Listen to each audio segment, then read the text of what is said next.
Now, earlier today, Glenn Hoddle was alongside Alan Brazil and Gabby Agbonlahor on The Breakfast Show. He's concerned about Postecoglou's setup. Have a listen. I'm worried about when we went, 9 men playing the way that we were, and that's the way the Ange... high line. Yeah, that's what Ange wants to do, then fine. But I know I've been in football long enough. You cannot get pressure on the ball if you've only got 9 men on the pitch, and sometimes it's horses for courses, isn't it? You have to change. Are you concerned? You're not a Spurs fan. I know you play for them. Forest is your club. Forest is my team, yeah. Right, okay. But obviously you watch Spurs. I've got a lot of love for Spurs, as you've probably seen by some of my reactions, but carry on. Yeah, Twitter. Yeah.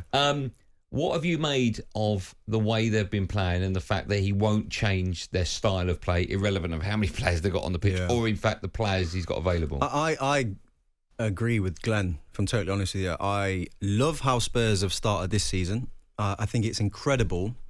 And you probably sat across from me, how can I put this? Would love a bit of this in terms of how quickly Ange Postecoglou has come into the football club and been able to completely galvanise the group, and you look at it and you go, that's different. That's something that, yourselves have not really been able to enjoy, is it? So... When you say Manchester United, is that what you're you at United, right, okay. with Ten Hag, it's not been... Visually to the eye, you don't look at it and go, oh, that's different to what Ollie was doing, do you? Right, we'll talk Man United later, all right? I know, but I'm just saying. So I'm just giving a huge positive with why Spurs fans will look at it and go, unbelievable, they're playing great stuff. Game management is an actual thing in the game, and the lack of it in the last 2 games is concerning because it's borderline, I would say, like lack of professionalism to an extent. That's how bad it is. So when you're down to 10 men against Chelsea, I still fancied Spurs. I still thought you're playing well enough. You got good players in good form.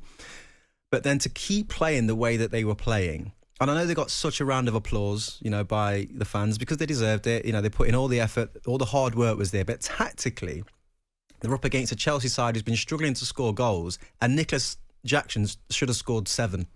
Essentially. And and that's pretty much because of how you've set up. Then the last game at the weekend against Wolves, 91st minute, you're 1-0 up.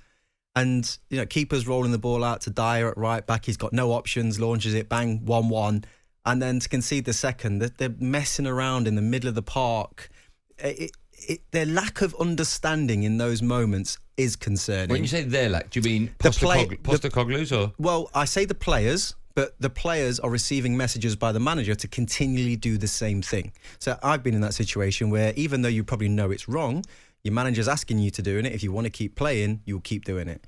And later down the line, it may bear fruit. I don't know. It may bear fruit. You could probably look at the start of Pep Guardiola's reign. I remember a couple of games at West Brom. I think they got beat at West Brom in one of his early games, and he's asking to play out from the back. I mean, you look at him now and you go, well... That's what you want to do. Don't ever question him. Yeah. But there are, I get Glenn's concerns, put it that way. If you're a Spurs fan, and I know a lot of Spurs fans, they came out that ground against Chelsea and they were happy, they were clapping, because this is on the back of years of Jose and, of course, Antonio Conte, which is just dull, boring football. Yeah. And they all said to me that they would rather lose 4-1 going for it than lose 2-1. Yeah, and right? I get that. Yeah. And playing the way they used to play. Where do you think their season would take them? This year? Yeah. The injuries have massively rocked it. Before the injuries, there was a dead cert for the Champions League position, in my opinion, the way they were playing. It all depends on what Daniel wants to do in the window. If he decides to really back his manager in the January window, I still think they can get a Champions League position. Hopefully Van der Ven and Maddison come back and there'll be no more kind of setbacks. But, you got to base it on what's around them. Who's challenging for that top 4? You've got... Chelsea look like they're going to bounce back. Liverpool are going to be there or thereabouts it. And Villa are going to be there as well. So on top of the Man City and Arsenal. Yeah, and you've missed one other out. Oh yeah, and United are going to be there as well. Sorry, yeah. So it's going to be a long day. It is going to. I did that on purpose to see if you picked it up. I know you did. I know. But you know what I mean. So, and would you look at United, Chelsea, Villa?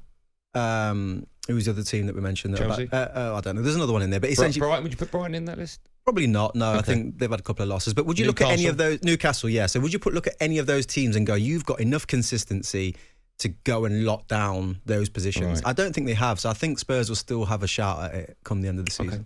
talkSPORT Drive. Super opinionated sporting debate. Monday to Friday afternoon from 4 on AM, on DAB, via the talkSPORT app and on your smart speaker. talkSPORT.